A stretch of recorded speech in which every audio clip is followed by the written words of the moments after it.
What's going on, everybody? It's your host, Moose. No sports attire on today. Getting home after a nice case of the Mondays. Nothing left to do but to hit that intro.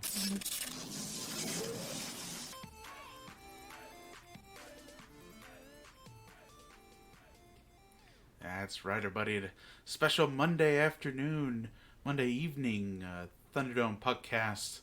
That's your host, Moose, with the next episode for you. I think we're at episode 5 already. Exciting. Episode 5, the little solo project, covering the Lightning, my favorite sports team of all time.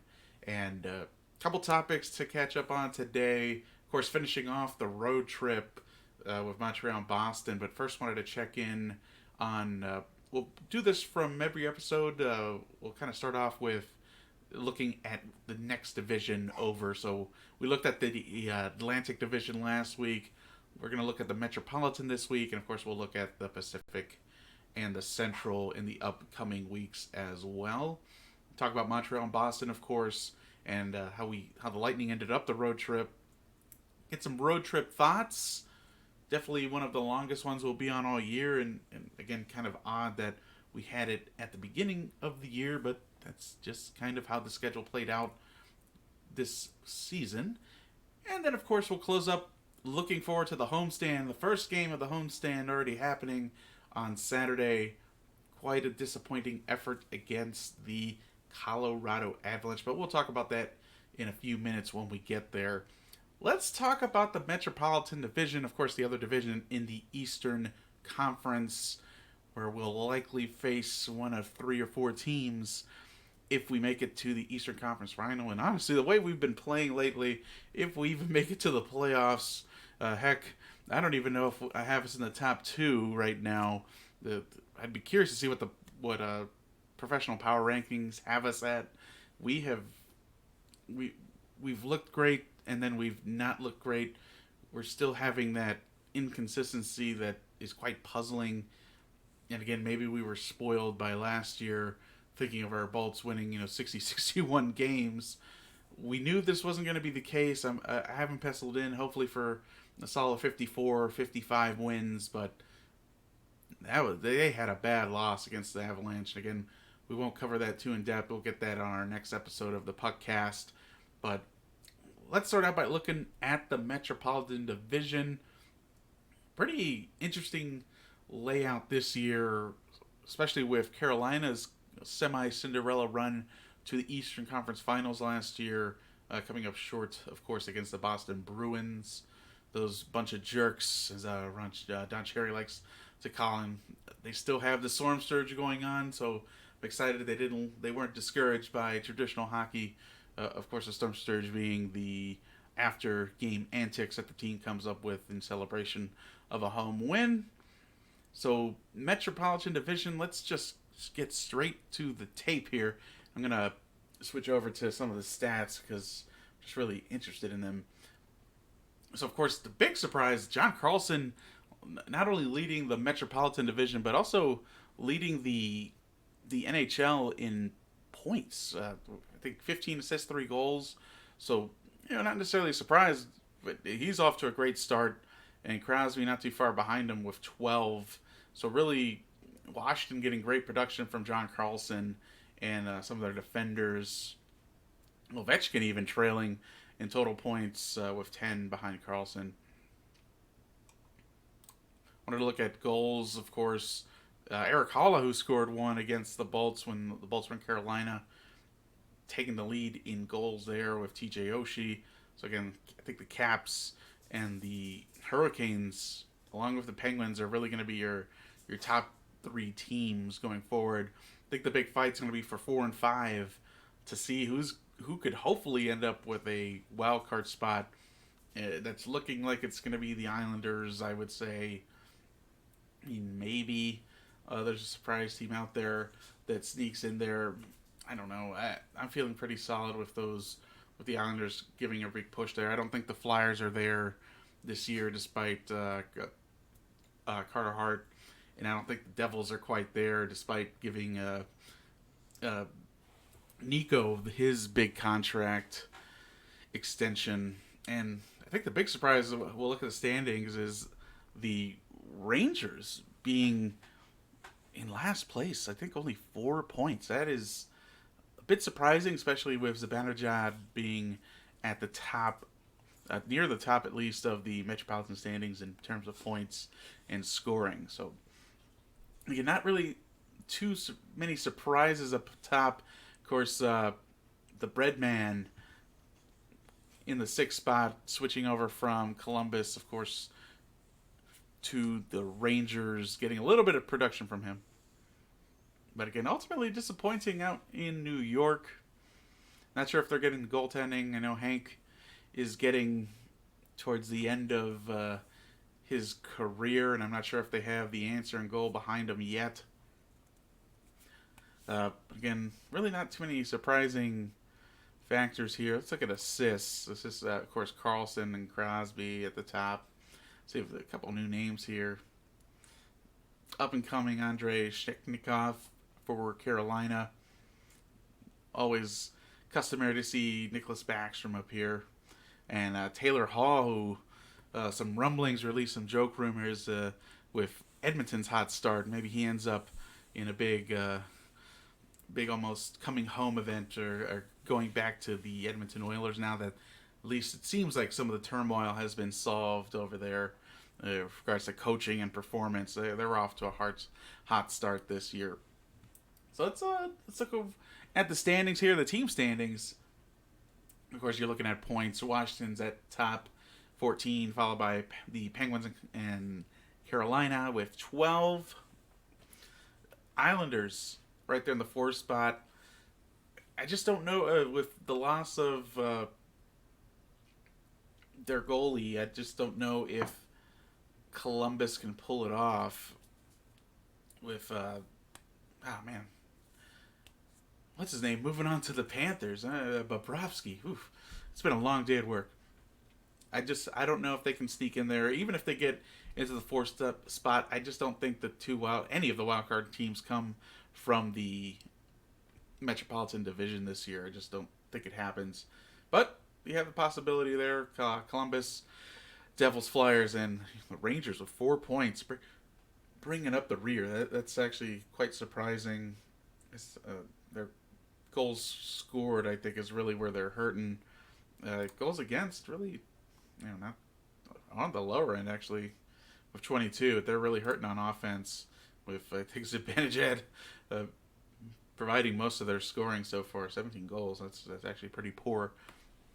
So that's your look at the Metropolitan Division. I think we'll expect Washington to play strong. We'll expect the Penguins to keep up the pace, even with the loss of Gino, with Gino Malkin out for a little bit of time. I think they're going to be okay. So moving on to our Lightning portion, of course. And that was your Metropolitan Division check-in. So let's talk about the Montreal Canadiens game. And really, these last 2 games were somewhat masterpieces in terms of Lightning performance. I think Boston went back and forth and honestly looked a little bit like a playoff game, if you will, this early in the season. Lots of pressure, lots of a little bit more offense than maybe we would have liked, but it was hard hitting, it was physical. But Montreal game was really the Lightning playing their game again, getting outshot like we've seen, and I still feel uncomfortable with that trend. But we did see it last year where we were giving up shots and we were depending on Vasilevskiy, and we just sometimes weren't really getting offensive pressure, which can be concerning, especially when you're playing a team like the Canadiens who are trying to recover from a few years missing the playoffs. Carey Price finally back in the fold again after battling through some injuries the last year or two. You got to get some offensive pressure against these guys. So let's look at the game stats. Switch over to Montreal, and again, big concern with the being outshot, 34-22, and then a big disadvantage in the face-off circle. But really, the difference maker is the one power play goal by the Lightning and controlling the losses here. My big bugaboo so far, including the Avalanche game, has been the penalty kill being very atrocious. I mean, I think ranked 29th, and you'll see in the ticker down below when we get to the main screen. Special teams has been a problem where I think we're in the teens for power play, which is okay. I expect that to get a little bit better over time as we progress through stats. But power play being ranked 29th out of 31st right now, and this I think it's 70.0%. That's gonna hurt you more often than it's gonna help you. So it's great to see at least an 80% performance here. I'd like to see us get a few goose eggs coming up. But really physical. Lightning out hitting. More kind of what we saw in the Ottawa Senators game. Just really good. Even the Carolina game, man, you almost had 60 opportunities for shots. Thank goodness the Lightning blocked 25 of them. And really only just low volume of pressure, almost being doubled up in terms of volume of shots getting towards the net, maybe not getting on goal. But for the most part, Montreal giving it to us. They took an early lead off a Jeff Petrie goal, but again, the Lightning are very opportunistic. They're playing through these tough stretches, and Vasilevskiy played a great game. That's really the common denominator when the Lightning are playing semi-poorly like they did in front of him. Vassie's got to keep us in games, and this is definitely a game I feel that he stole. Maybe looking through the highlights, maybe not so many quality chances, if you will, but he had to make a few key saves. Colbert getting on the board, Stamkos and Johnson scoring for the Bolts assist. The Kucherov got 2 assists that game. Good seeing McD getting assists, and Palat with his first assist. He's been on the goal sheet more often than not. Again, Vasilevskiy's stats 33 to 34. So I think we have his stats compiled through the Avalanche game, which the Avalanche game definitely isn't going to help stuff. I think he was at an 8.99 save percentage. Again, you got to be 91% to give your team a chance to win most days. So definitely underperforming there, and goals against average for Vasi unfortunately has been in the 3s, which are leaders for the league, especially for some of the starters. I mean, you're looking at low 2s to high 1s, and some of them are getting into mid 1s now. You're looking at 1.6, 1.7-ish range. So we got to be really cognizant of how we're performing from the goalie. Of course, not all the fault goes to Vasi, especially when you're giving up almost 60 opportunities at goal. So giving up 60 opportunities at goal, not good for anyone, not good for the team, not good for the goaltending, that's for sure. Certainly can appreciate 22 blocks and getting in front of the puck even this early in the season. But again, we really have to be cognizant of what this constant pressure does. The Lightning are getting outshot on average. I think we're only putting up on average 25 to 26 shots a game. Is this sustainable? Are we going to be able to have Vasi bail us out all the time? I think we got to really be careful, and I don't know if it's time to start looking at what the coaching staff is doing. I'm not saying fire Cooper. I'm not saying fire anybody, but are we getting through to the team? Are we taking a look at our system? Playing in the same system 6, 7, 8 years now under Cooper. Has the game changed slightly where the system isn't effective? And I know, again, last year, 61 wins, yes. I think the Lightning had an extraordinary year, and I would venture to argue an outlier type of year where maybe a lot of things went right for us. No injuries, so on and so forth, at least to our offensive superstars. So, great game in Montreal. I'd like to see a better performance in the face-off circle. I'd like to see a better performance in terms of controlling the shot clock, but sometimes you're going to win ugly ones, and this was definitely one of them with Vasi earning his money. So, looking at the Boston game, this was a game I was able to watch finally. Life has been happening lately, so I've been catching replays and highlights, but Boston finally was able to sit down and watch this one, and I loved it. This was an exciting game to watch if you didn't watch it. Back and forth action, ended up being 3-3 going in overtime. Lots of chances for both teams to win it at the end, and big saves from Tuukka Rask and Vasi keeping both respective teams in games. Very well-timed saves and well-timed opportunities. So really exciting, really physical. Some fisticuffs, some hard checks, some action from that fourth line with Kowski and Patrick Maroon. I love that line. I'm still learning to love Carter Verhaeghe on that line, but I'm glad he's getting some minutes, valuable minutes. So let's look at the stats for Boston real quick. The Boston game, we'll switch over and see. This again is the big concerning factor. 3 out of 5 on the power play.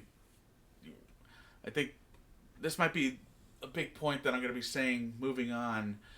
Hopefully not for the rest of the year, but we have really struggled on the power play. It came to light here. All three of Boston's goals coming on the power play. Shots were even. You could argue face-offs are fairly even. I'm glad to see that we had the advantage. And again, total opportunities when you're looking at the shots blocked, fairly even. Happy to see the Lightning finally taking some charge on the hit clock, if you will. But this is troubling to me, and we got to find a way, to stay out of the box. I haven't run the stats on who is the most or least penalized team. Lightning have got to be up there. We saw against Montreal another 5 penalties. So over the last 10 games, it was 1-5 and 3-5. 4 out of 10, so 60% penalty killing the last 2 games combined of the homestand, in which, or the away portion, or the last 2 games of our road trip, if you will, that we basically needed to win just to get to that magic number of 7 points we talked about in part 1 of the road trip Puckcast last episode. So again, really disappointing in terms of performance in the power play. I don't know what's going on, if it's personnel or scheme, because it's, for me, it's concerning that we're regressing so much. We're regressing so much from last year to this year, where we were a top 10 penalty killing unit, or parts of the year we were a top 5 penalty killing unit in the whole NHL. So our personnel didn't change that much. So why are we seeing the regression? Or I guess are other teams checking out video a lot better than we are, or they have the tape on us on how to beat us on the penalty kill? I'm not sure. I think Vasi hasn't been bailing us out on the power play as he might have last year as much, at least to this point of the season. I know still early on, still 8 games in, or whatever we're at for the Lightning, or 9 games in. So just things that we have to keep track of. Penalty kill, again, coming to light again in the Boston game. It was great to see Stamkos score in the shootout. I'd love to pull his shootout statistics. I'm sure I've always joked that Stamkos always struggles on the shootout, but he was the one who ripped one home to beat Tuukka Rask and take the extra point in Boston, getting us to that magical 7-point total that we talked about in part 1 of the road trip. I think it was episode 4 of the Puckcast. Starting out on the road so early, just 1 home game against the Panthers, and then going straight over to Sunrise and taking a tough loss with a good Bobrovsky performance. I think 7 out of 12 was a feasible and attainable goal, and we accomplished that. So I think that's an accomplishment in itself for the team. I'm excited about that. I don't like how we looked on some of those games. Looking at you, Ottawa. Looking at you. I guess I'm going to name all the 2 losses, right? Ottawa and over in Carolina. We looked okay in the Panthers game. That's just kind of a rivalry game, right? There's been times where we've owned it, but we talked about it. The Panthers are a lot better team this year. I don't think we're gonna be sweeping them this year. Obviously, we lost one, but I didn't think we were gonna win all 5 of those games. But again, 7 out of 12 was the goal to get us back home and hopefully get 4 or 5 out of the 6 that are available at the next homestand, just to keep pace. And you've seen below, keeping pace with those pesky Buffalo Sabres. really excited. I'm excited for the Sabres. I usually hate that franchise. I dislike their fans. They usually give us a rough time when you go watch them at Amalie Arena. Those Buffalo Sabres fans love their Sabres, but I'm excited for them. That's a franchise that's been kind of down in the dumps a little bit, a little struggle with the rebuild, and it's great to see some of the big components coming together. They are getting some great goaltending from Carter Hutton. Really excited to see him doing well. I think did Carter come up through the Predators system. I think he did. Don't quote me. I don't know if it was a Hutton or a Sutton. I remember playing particularly well a couple years ago, backing a Pekka Rinne. So I may be totally wrong, but I'm glad to seeing Carter Hutton, if he's who I think he is, getting the action and playing against the Lightning, and playing against the opposition very well. So I'm excited that he's doing well. Just don't do it against the Lightning, right? Buffalo leading the division with 15 points. So we'll see how that goes on in the season. Big lead against the Lightning. We're only at 9. We may not have a game at hand, so a nice 6-point lead against us, where we thought we were going to be owning this division. It's good to see that we're going to have to earn it, and that may get us a little bit better prepared for the playoffs, where you're earning every inch, right? So ultimately, mission accomplished for me, in my opinion. 7 out of 12 points, great. That gets us to our homestand. And we have 3 of the best teams in the league, at least in the top half of the league.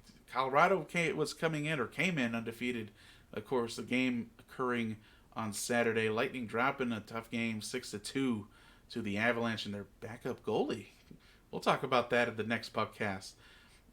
Pittsburgh's always a challenging game for us. They show up well at Amalie Arena. And the Preds also I think they're leading the Central, it's off to a great start to the season. So these are by far challenging games. Even your reward for making it through this tough away streak to start the season, is you get to play 2 of the top 3 teams at home.